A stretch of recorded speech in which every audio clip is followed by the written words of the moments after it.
Монгол улсын ерөнхийлөгч Халтмаагийн Батулга улсын хурлын дарга Мегомбийн хувьд Монгол улсын ерөнхий сайд Ухнаагийн хөрсөх өөрөөр хэлбэл үндэсний аюулгүй байдлын зөвлөлийг бүрдүүлдэг энэ гурван эрхэм 2018 онд хуралдаад N18 дороо 27 дугаартай зөвлөмжийг баталсан байгаа юм.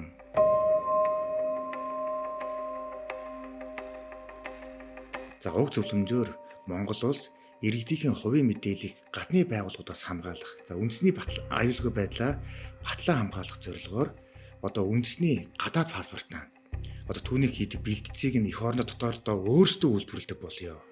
За мөн дотооддоо өөрсдөө үйлдвэрсэн бэлтцэн дээрээ өөрсдөө иргэдийн тэр паспортын зураг нэрийг нь хэвлэдэг болёо гэдэг үр чиглэлийг засгийн газарт өгсөн байдаг юм аа.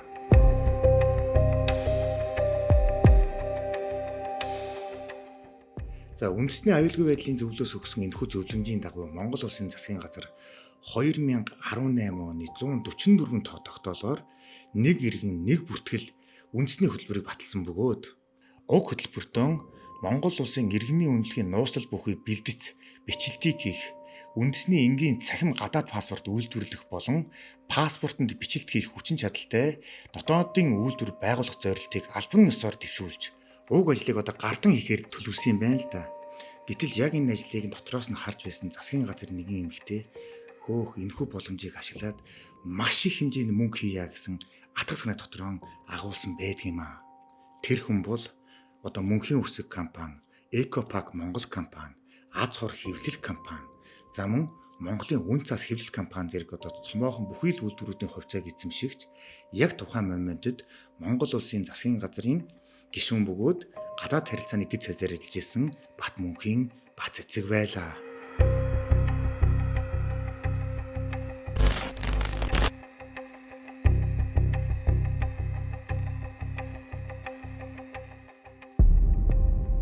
Паспортны дамчин.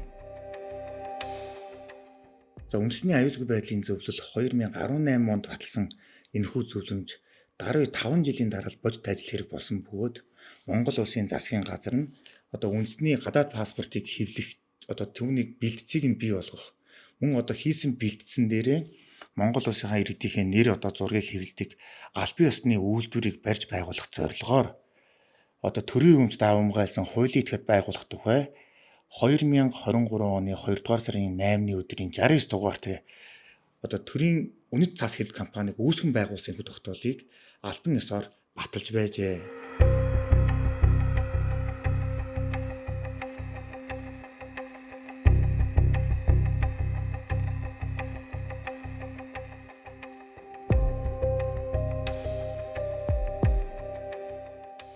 Гадаад паспортны бэлтцийг бэлдэх, түүн дээр хэвлэх ажил нь бол жирийн нэг ном хэвлэх ажилтай болох адилгүй юм байна л да.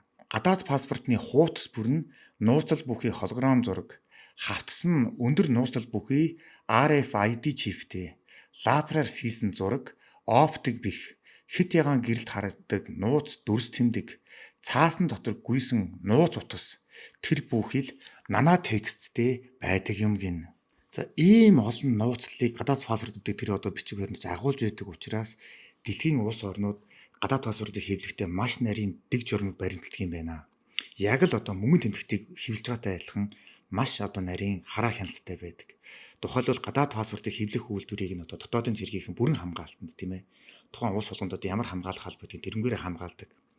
За гадаад паспортны үйлдвэрт ажиллах ажилтныг нь яг л тагнуулын байгууллагын ажилтныг сонгон шалгаруулж авч байгаатай адилж ишиж 3 үеийнхэн наамтар бусад хувийн бүх мэдээллийг нь шалган тогтоосны үндсэн дээр тагнуулын байгууллагаас өгсөн зөвшөөрлийн дагуу ажлуудыг томилдог. За гадаад паспортыг хэвлэхэд маш олон шат дамжлага байгаа шүү дээ. Эхний хуудсын тэр инжээ давцсан хин гэд. Энэ бүх шат дамжлага болгон дээр ажилдаг ажилтан болгоно нь өөр. Ягаад гэвэл тэр бүх мэдээллийг нь бүх хэвлэх дараалтыг нэг хүнд ерөөс огт зааж өгдөггүй. За үүнээс гадна гадаад паспортыг хэвлэх үйлдвэрт ажилдаг ажилтан ажлын байрлалаар шалгуулж нэгжүүлж ордог. Гар утастай орох бол хамгийн хориотой. Дээрээс нь нэмээд ухаалаг цагтаа орохыг бас хориглоно. Үүнээс гадна бол USB холболт, флаш диск бүр зарим тохиолдолд бичгийн цаасыг хүртэл үйлдвэрлэгээ ажилтан хүн авч орохыг хориглодог юм байна. Тэгэхээр гадаад паспортыг хэвлэнэ гэдэг чинь бол төрийн маш онцгой нууц, маш онцгой объект байдаг бөгөөд одоо үүнийг нь одоо жирийн одоо ямарваа нэгэн хувийн хвшлийн компани жирийн иргэнд бол огт өгдөггүй ийм ажил юм байна л да. Гэтэл 2023 оны 2 сарын 8-ны өдөр Монгол Улсын засгийн газар төрийн үн цаас хэвлэх компаниг байгуулахдаа яасан гэж бүр маш ностой нэг алдааг гаргасан. Тэр нь юу вэ гэдгээр энэ онц чухал объектынхон 49%-ийг Мегасон гэдэг компанид зүгээр л өгчихсөн байдаг юм аа.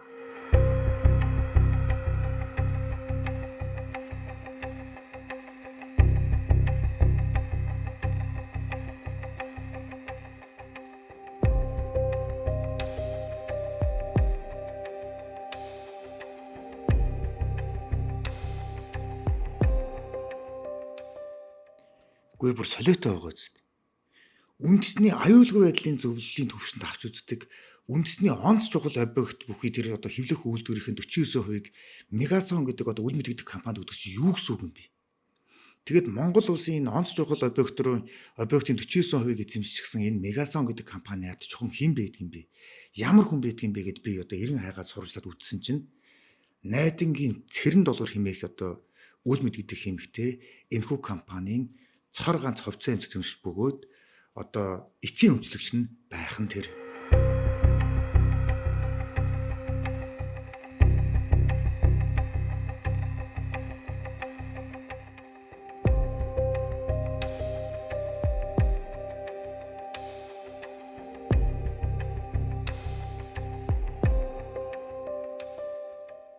За тэгээд энэ бүсгүй хин юм бэ гэдэг ингээ хайгаад сурвалжлаад ингээ хайгаад үтсэн чинь бол энэ хүн 1974 онд төрсөн. За Батцэг цайдтай бол бараг л үе тэнгийн ийм хүн байж таарсан. 1999-с 2004 онд Монгол Улсын их сургуулийн хууль зүйн сургуулийг бол дүүргэж эрхтүүч мэргэжил эзэмшсэн. 2013 онд хуульчин шалгалтандаа тэнцээд өмгөөлөгч одоо хуульч өмгөөлөгч гэдэг одоо тийм ажилтай болсон. За тэгээд энэ өнгөрсөн хугацаанд мөнхийн үсэг компани өөрөөр хэлбэл гадаад харилцааны сайд Батцгийн одоо мөнхийн үсэг компанийн хуулийн зөвлөхөөр ажиллаж байсан. Мөн одоо Батцэг сайдын одоо эзэмшдэг хэмээн тий хөрөнгө оруулалтын төлөвлөлтөд тусгасан Экопак Монгол гэдэг компанид мөн одоо хуулийн зөвлөхөөр ажиллаж байсан баримтууд нь бидэнд бас олдсон юм аа.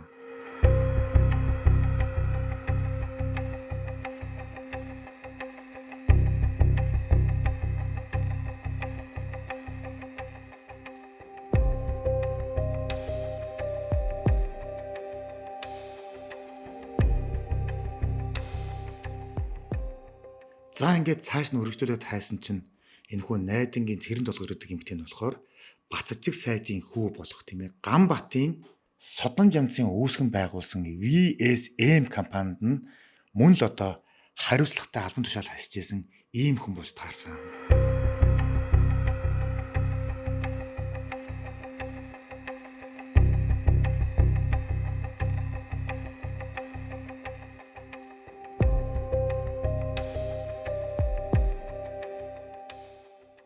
За нэг үгээр хэлбэл Монгол улсын гадаад харилцааны сайд Батмөнхийн Батцэцгийн одоо хувийн бизнеснүүдтэй тийм ээ мөнхийн үсэг бусад одоо юу гэдгийг Экопак Монгол гэл энэ олон компанид нь одоо ингээд дандаа хуулийн зөвлөхөөр ажиллаж энэ хүнтэй ерөөсөө нэг насныхаа амьдрал бизнесээ холбосон ийм л хүн Монгол улсын төрийн онц чухал объект байх учиртай Монголын үнэт цаас хэвлэх компанийн 49%-ийг эзэмшсэн байх нь тэрэ.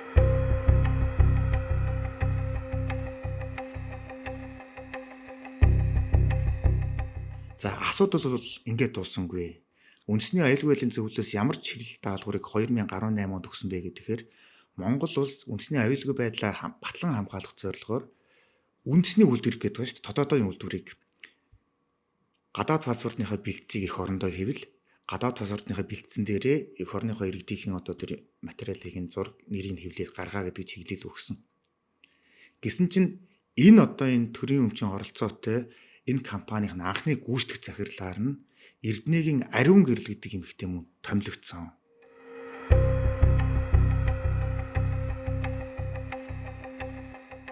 За энэ Эрдэнэгийн Ариун гэрэл гэдэг энэхүү бүсгүй болвол мөн л одоо Батцэг сайдын эзэмшдэг хэмээн хөрөнгө оруулалтын төлөвлөлтөд тусгасан Монголын үн цаас хэвлэх компанийн захирлаар 2018 оны 3 дугаар сарын 23-ны өдөр томилогдсон ажиллаж байгаад 2023 онд засгийн газрын 69-р тогтоолоор төрийн үнэт цаас хэвлэгдэх компаниг цоо шинээр байгуулагдсан даруйд тус компаниас нь шилжээл мөн захирлаар нь томдогдсон ийм хүн болж таарсан.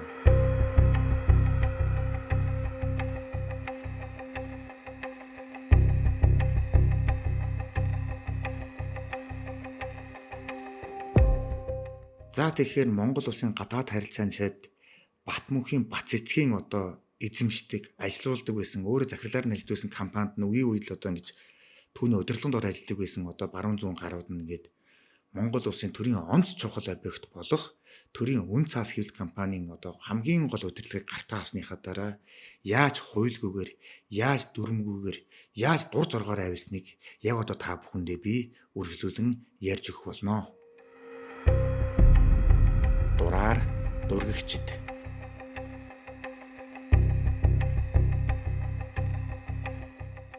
(2024 оны 3 дугаар сарын 25-ны өдөр үндэсний аудитын газраас улсын бүртгэлийн ерхий газрын даргаар тухайн үед ажиллаж байсан дэлгэр сайханд хаягдсан хязгаарлалтай дүгнэлт гэх тэргүүтээ альбан бичгийг илгээжээ.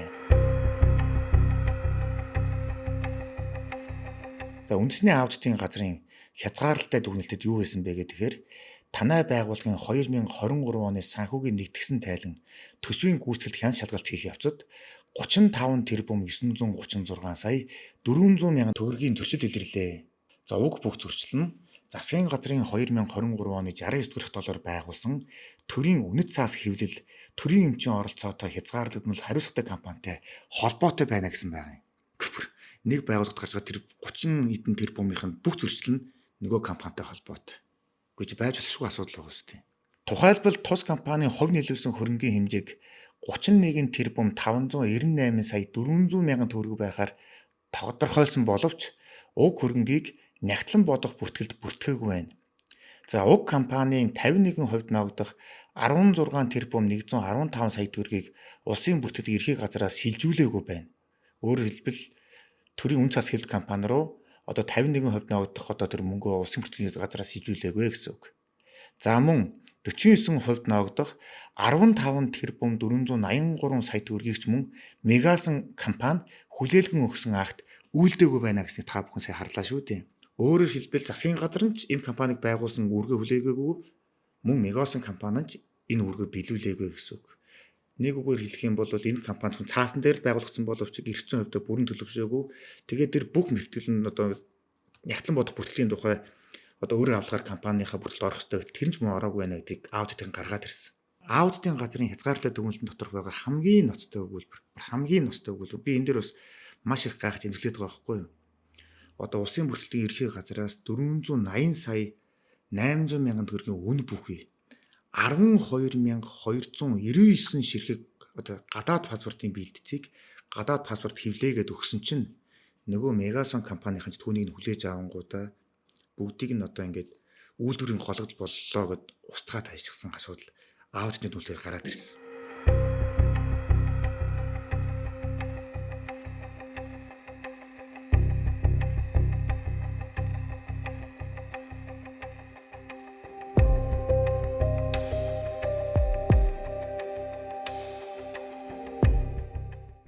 За тэгэхээр би та бүхэнд нэвтрүүлгийн хинт хэлсэн шүү дээ. Гадаад паспортыг хэвлэх ажиглалт гэж нь үндэсний аюулгүй байдлын асуудал юм аа. Маш онц чухал асуудал юм аа. Тиймээс энэ паспортыг хэвлэх явцад чинь цэргийнхэн дотоодын цэргийнхэн бүгд ингээд өндөр хяналтаа тавьж байдаг, тагнуулынхны хяналтаа тавьж байдаг. Бүр ажилтдаг ажилтнуудыг нь хүртэл ингээд дэлхийн улс орнууд чинь ингээд тагнуулын байгууллага шалгуулж ажилд авдаг гэж би хэлсэн шүү дээ. Гэтэл Монгол улсын засгийн газар өөрөөр хэлбэл улсын бүртгэлийн ерхий газрынхан үндэсний аюулгүй байдлын зөвлөлтөд шууд холбоотой онц чухал энэ ажлаа Эрдэнийн ариун гэрэл Найдангийн Цэрэн долгор гэдэг хоёр хүүхэнд хүлээлгэж өгчөөд ямар ч хяналт тавихгүйгээр хайцсан болох нь энэхүү аудитын үлдээс гараад ирж байгаа байхгүй юу? Бүр амар ноцтой. 12,299 ширхэг гадаад паспортны голгодол гаргана гэж яг юу гэсэн үг вэ? Гадаад паспорт чинь ингээд нэг нүрийг хэвлжингүүдэл энийг олон мянган хувь хэвлэгээд тамаанд өгöd өчгөн хэвлэг гаргах гэдэг юм биш байхгүй юу?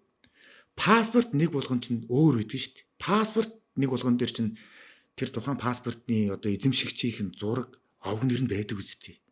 Хизээч буудар хичээ гэдэг нэрэн дээр 100 паспорт гарахгүй тодорхой шүү дээ. Шууд ингээд билет гарахгүй шүү дээ. Тэгж яхад энэ олон мянган голгодлыг гаргана гэдэгт би бол итгэхгүй байгаа байхгүй. Паспорт нэг болгоныг гарч ирэнгүүд нь шалгаад нягтлаад яваад ингээд цанаалчаас хаашаа явах ёстой байтал яагаад ийм болгон голгол гардаг юм. Тэгэхээр би хувьдаа юу гэж таамаглаж байна гэхээр бол энэ хоёр эмэгтэй энэ Монголын төрийн онц чухал объектээр эзэн суусан энэ хоёр эмэгтэй магадгүй одоо үндэсний аюулгүй байдлын зөвлөлд занал хийсэн тийм үйлдэл хийсэн ч юм билүү. Тэр олон одоо тэр голоолыг гарсан байна гэж худлаа хэлээд тийм олон хэмжээний хуурамч паспортыг үйлдвэрлээд хин нэгэн гадны тэтгэд өгсөн байвал яах. Энэ асуудлыг бол шалгах ёстой гэж бодож байгаа. Энэ асуудлыг бол үндэсний аюулгүй байдлын зөвлөлттэй холбоотой асуудал учраас тагнуулын байгууллага бол заавал шалгаж мухарлах ёстой гэж би хувьдаа бодож байгаа байхгүй юу.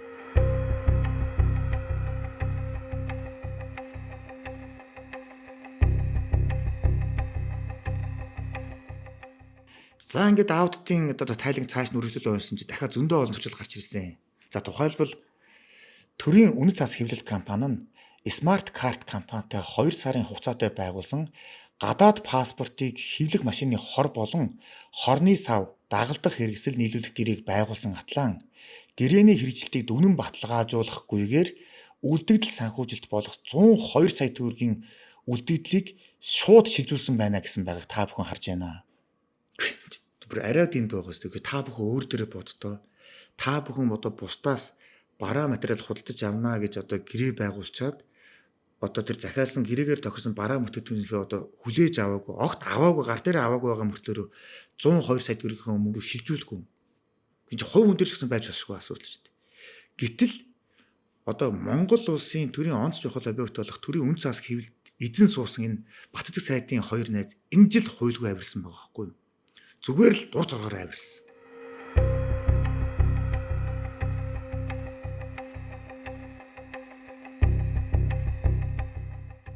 Тэгээд тэр Smart Card гэдэг компани тэр 102 сая төгрөгийн тэр принтерийн хор болон бус юм нийлүүлсэн тодорхойг. Тэгсэн мөртлөөрөө энэ одоо буруутай этгээдүүд нь хуульд заасан ямар ч хариуцлага мөн хүлээгөөгүй байдаг юм аа.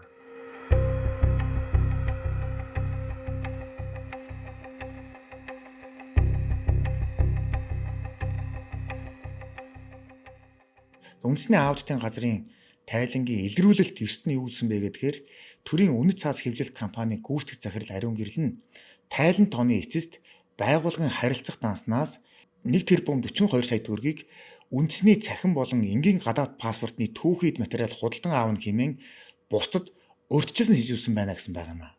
Ер нь Монгол улсын төрийн байгууллага, төрийн өмчийн оролцоотой компаниуд ийм өндөр дүнтэй худалдаа авалт хийхдээ тухайлбал одоо 20 саяас төгрөгөөс дээш дүнтэй худалдаа авалт хийхдээ төрийн болон орон нутгийн өмчийн хөрөнгөөр бараа ажил үйлчлэгээ худалдан авах тухай хуульд заасны дагуу нээлттэй тендер сонгон шалгаруултыг зарлаад ингээ худалдаа авалтаа хийдэг байхгүй юу? Угаасаа ингэх ёстой. Төсвийн мөнгийг өөрсдөө зарцуулахын тулд ингэх ёстой. Гэтэл санхүүгийн тайлангийн жил нь дуусчихсан байж хахад энэ ариун гэрэл гэдэг захирал нь дур мэдээд 1 тэрбум штэ 1 тэрбум 42 сая төгрөгийн урьдчилгааг зүгээр л компани шийдвэрлсэн байгаа нь яг юу гэсэн үг юм бэ? Үүнийхээ төлөө ариун гэрэл захирал ямар ч хариуцлага хүлээгээгүй.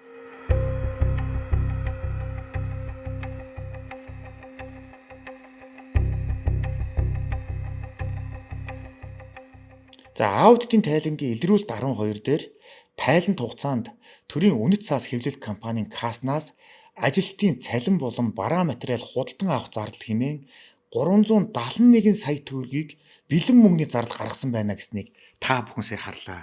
Би бүр ингэж 371 сая төгрөг гэдэг чи одоо ямархуу хэмжээтэй мөнгө болдго юм бэ гэд чат GPT-ээс асууд үзлээ л дээ. Тэгсэн чинь 20 мянган дэвсгэрт буюу одоо Монголын хамгийн том мөнгөний дэвсгэртээр бодож үзэхэд 18,850 ширхэг 20 мянган дэвсгэрт болох юм бэ. Энэ 371 сая төгрөг чинь. Тэгээд ингээд боолоор нь давхарлаад өрхөд метр 85 өндөртэй хүнтэй тэнцвүүз тийм хүндэр болно гэж байгаа байхгүй. Тийм өндөр бол. За тэгээд 100-ын торог байдаг шүү дээ. Одоо бид нэр одоо 200 300 үнэтэй зарагдаад байгаа. Тийм торог 3 удаа дүүрэх үс тийм их хэмжээний бэлэн мөнгөнийг тэр төрийн үн цас хэвлэл компаниас бэлэн мөнгөний зарлага хулаа гаргацсан байгаа байхгүй. Тэгээд эн чинь л авилга шүү дээ. Авилгын мөнгө чинь жинхэнэ эзэнтэй ингэж очдог байхгүй. Тэгэхээр тэр төрийн үн цаас хэвлэл гэдэг компаниас тэр бэлнээр зарлагдсан тэр 100-ын торыг 3 дүүрэх хэмжээний тэр 3 тоор дүүрэн мөнгө тэр хэнд очсон байх вэ? Хэнд очсон байх вэ? Тэгээд цөмөр төсөөлөд үзтээ. Тэгэл бодож байгаа.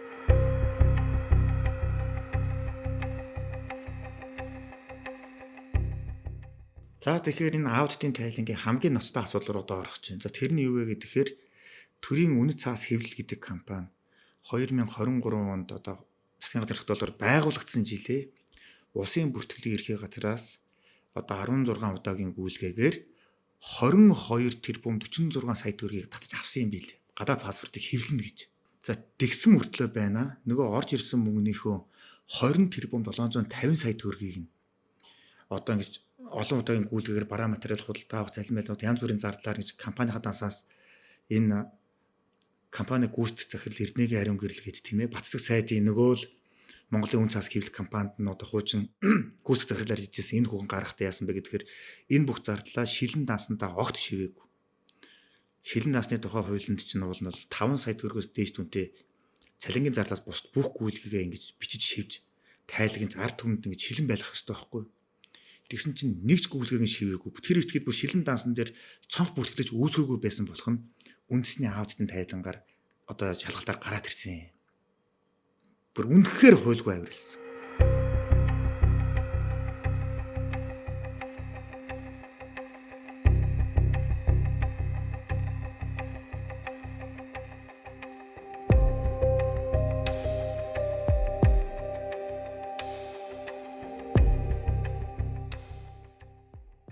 Тэгэхээр Монголын одоо төрийн онц чухал объект байх учиртай төрийн үнэт цаас хэвлэх компани 49% төлөөлж очсон тийм ээ.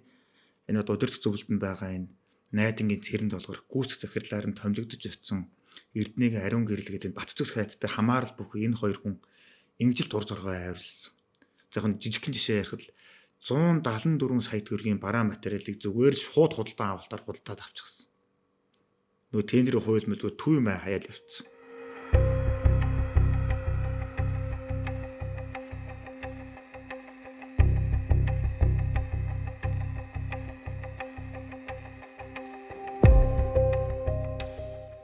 Тэгээд ийм амар ноцтой ийм олон асуудлуудад тусгасан аудитын тайлан хүрээд ирсэн чинь бол тухайн үед одоо энэ улсын бүртгэлийн эрхийн газрын дараагаар ажиллаж исэн дэлгэр сайхан дарга бол өвтлээ лайсан юм билээ л дээ. Зүрх нь хаачгаал алдсан юм билээ.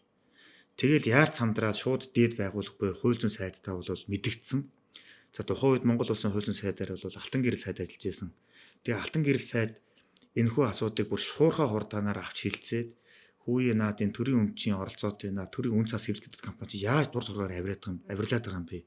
Яагаад хуйлгүй авирлаад байгаа юм бэ? Наад хүмүүстэй дахиж ийм одоо алдаа битгий гаргаа гэдэг үүрэг чиглэлийг бүр өгүүлсэн байгаа шүү дээ. Алтан бичгээр. Тэгэхэд энэ компанийн одоо энэ дур зоргоор авирладаг энэ хүүхнүүд бол тэр алтан бичгийг бол үл тоосон. За дараа жилд нь дахиад бүр энээсээ ч ноцтой олон асуудал гаргасныг яг үүний өмнөх дугаар дээр та бүхэнд би бас хүргэсэн юм.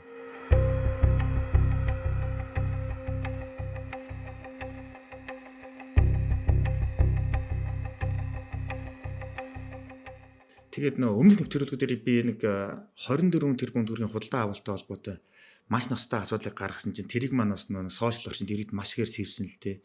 Маш ихээр одоо эмзэглэлээ илэрхийлж мэдээлжсэн. Тэр нь юу вэ гэдгсэн чинь төрийн үн цаас гэдэг хэвлэл гэдэг энэ компани захирал ариун гэрэл чинь дур мэдээд ямар ч тендер зарлахгүйгээр гадаад паспортын бэлтцийг худалдан авах зардлаа гээд одоо нэг X тайланд хийж юм шиг тийм ээ. Аль биесны офс байхгүй, ажилтан байхгүй Алтай хотгоны нэг одоо нэг хувийн айлын тэр гэрийн хаяг дээр бүртгэлтэй байдаг компаниас 24 тэрбум төгрөгийн шууд худалдан авалт хийсэн асуудлыг бид илгэсэн шүү дээ.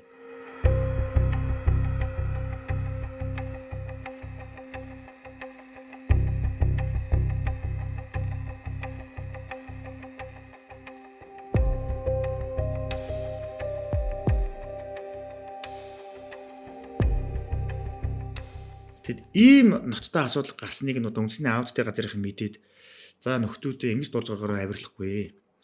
Наад 24 тэрбум төгрөгийн худалдан авалт чинь болохоор улсын нууцад хамаарах бараа материал биш байна. Тиймээс үүнийгээ нээлттэй сонгон шалгаруулалтаар явуулаа гэдэг одоо шаардлага, албан шаардлагыг хүргүүлсний дагуу 2025 оны 4 сарын 14-ний өдөр одоо яг жилийн өмнөх нь шүү дээ. Улсын бүртгэлийн ерхий газрынхан үндэсний гадаад паспортын бэлтгэц худалдан авах тухай гээд 22 тэрбум 933 сая 327,500 төгрөгийн төсөв төртөгтэй нээлттэй дуудлага худалдааг алтан ёсоор зарласан байдаг юм аа.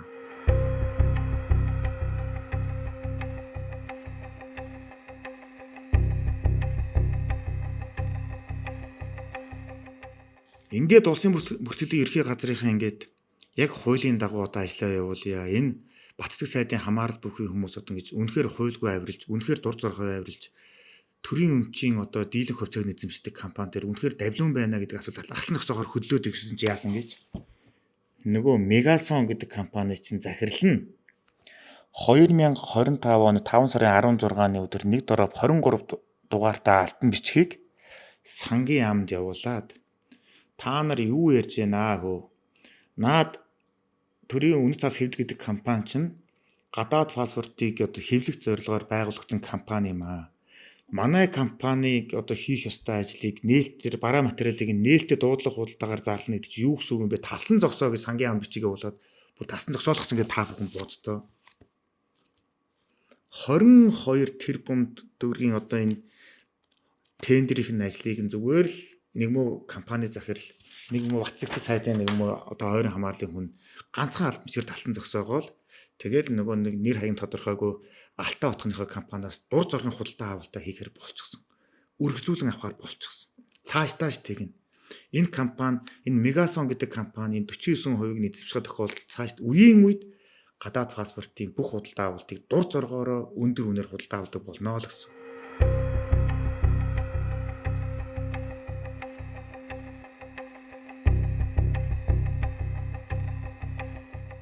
За тэгэхээр энэхүү нэвтрүүлгээрээ би та бүхэнд юу харуулах гэсэн бэ гэхээр энэ Монгол улсын гадаад харилцааны сайд Батмөнхийн Бат цэцэг нь мэдээж одоо сүүлийн үед авилгын эсрэг хууль чангарсан учраас ямар ч хулгайч өөрийнхөө одоо их нэрийнхээ хүүхдийнхээ нэрээр компани байгуулж хулгай ихэ болцсон байхгүй.